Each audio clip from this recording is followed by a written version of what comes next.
Apa intisari? 4 mazhab itu inti akidahnya apa? 4 mazhab itu Ahlussunnah wal Jamaah. Inti akidah mereka, inti akidah 4 mazhab. Ayo mazhab siapa? Hanafi, Maliki, Syafi'i, dan Hambali. Inti akidah 4 mazhab mereka itu dalam Quran. Dalam Al-Quran. Apa yang diambil di dalam 4 mazhab ini? Ini dia Pak. Yaitu dalam Quran surat Muhammad. Ayat 19. Ini inti 4 akidah. Apa dia tuh? Tahu apa? Semua tahu kok. Cuma nggak hafal ini aja. Fa'lam annahu la ilaha illallah. Fa'lam annahu la ilaha illallah. Apa arti fa'lam? Apa arti fa'lam? Maka kata yang selama ini kita baca ini apa? Abdul Zikri. Fa'lam apa? Ya. Maka ini secara arti terjemahannya, maka ketahuilah olehmu bahwasannya tidak ada yang pantas disembah itu melainkan Allah. La ilaha illallah. Lihat ini. Mereka ini anti daripada inti akidah 4 mazhab, ambil daripada Quran. Kemudian yaitu diambil Quran surat Muhammad 19. Maka di sini arti fa'lam bukan diketahui. Bukan diketahui, dipelajari, didalami, ditelaah. Fa'lam itu bukan cuma ketahui. Makanya di situ ada kita ketahuilah olehmu. Itu menunjukkan dalamin olehmu wahai para murid, orang-orang yang belajar kitab ini. Ketahuilah, ketahuilah, ketahuilah. Dilihat, didalami, dicermati, ditelaah, dimuzakarahkan. Nah, ini maksud dia. Maka 4 ini meneliti, mereka telaahlah. Apa yang ditelaah mereka? Ini dia. La ilaha illallah. Sudah? Dari kalimat la ilaha illallah ini maka muncul seorang perumusnya. Orang yang mencetus daripada akidah Ahlussunnah wal Jamaah, itulah dia Imam Asy'ari. Imam Asy'ari yang lahir 260, wafat 330 Hijriah. Imam Asy'ari. Beliau ini merumuskan akidah ini.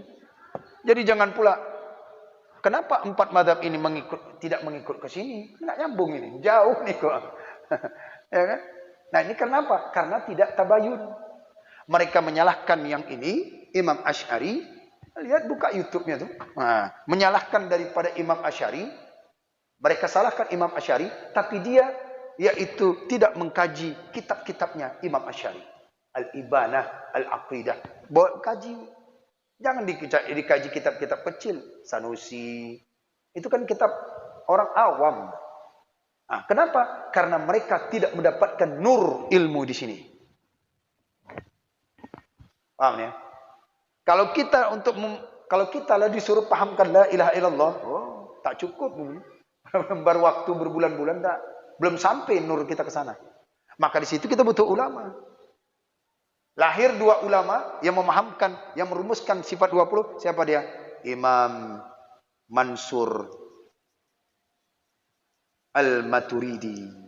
Al-Maturidi. Ya, itu beliau lahir tahun 334. Lahir pada tahun 304. Inilah pencetus daripada sifat 20. Sifat 20, sifat 20. Kalau bahasa kita sifat 20. Inilah dia. Udah, paham ini?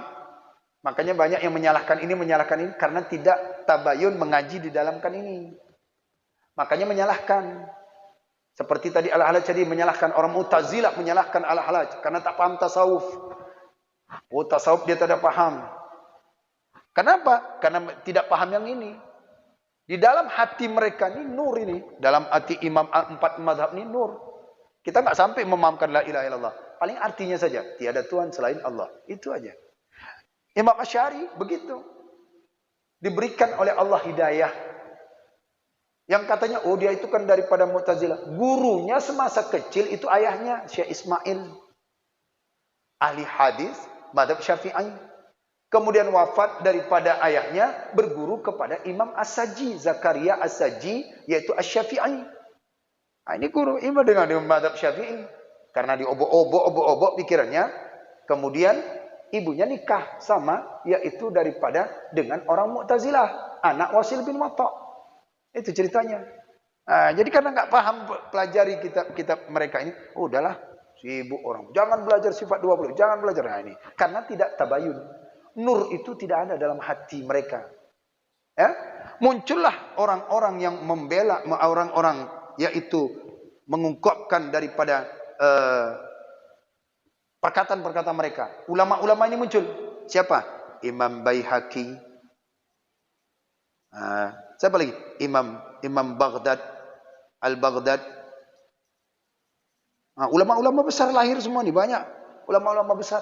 Ini kita ulama nggak bisa.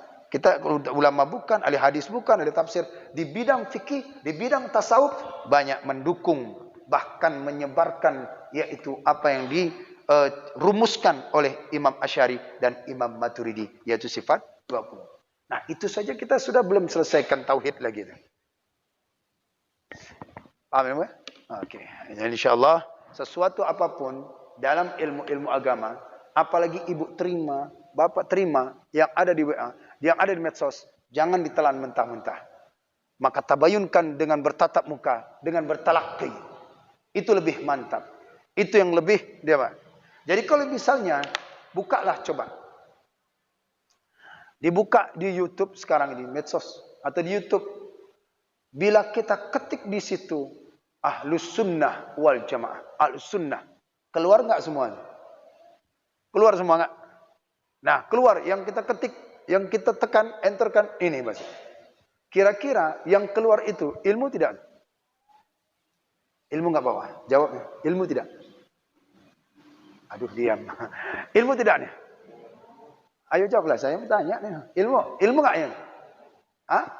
Ilmu. Begitu keluar akidah Ahlussunnah wal Jamaah, hukum orang sedang ini, keluar enggak ilmu semua itu? Itu ilmu enggak?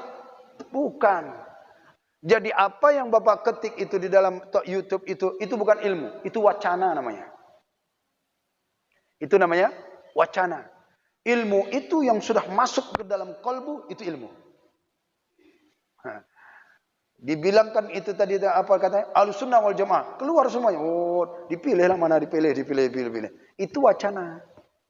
Tetapi ilmu yang sekarang yang bila masuk nih salah satu semua ini yang Bapak dapat belum tentu semuanya masuk nih. Belum tentu masuk. Bila sudah masuk ke kalbu, ke dalam hati, nah itulah ilmu. Makanya lebih baik ilmu sedikit tapi bersinar hati. Jadi itulah dikata saat kita mendapatkan ini tabayun dulu. Jelaskan dulu, terangkan dulu. Ini kita yang tak mengaji, tak ada tahu referensinya macam mana. Yani ilmu-ilmu yang rahasia itu, ilmu-ilmu hanya Allah amanahkan kepada orang-orang yang khusus dalam hati. Termasuk orang awam disimpan juga dalam hati mereka. Akan tetapi jangan menjawab akan demikian itu. Itu amanah Allah. Tapi secara syariat, secara dia zahir, ilmu-ilmu lahariah itu, maka harus disampaikan. Walaupun dia agak belum sampai, tetapi dia wajib mempelajarinya saja. Jadi harus dia tabayun. Nah, ini kalau nggak ngaji nih, kalau nggak tabayun maksudnya nih, baca di rumah sendiri nih, baling-baling. Akhirnya tertidur lah. Ini syukur nggak ada kita diwajibkan. Kalau diwajibkan, kalau di pesantren wajib apa? Wajib paham. Aduh, susah nih. Nih, setidaknya kita sudahlah dapat isi daripada makna ini adalah segala sesuatu ilmu agama harus bertabayun. Bagaimana? Talaqqi, berhadap-hadapan dengan di wajah, berhadap-hadapan keluar dari mulut seseorang, itu yang lebih baik, insyaallah.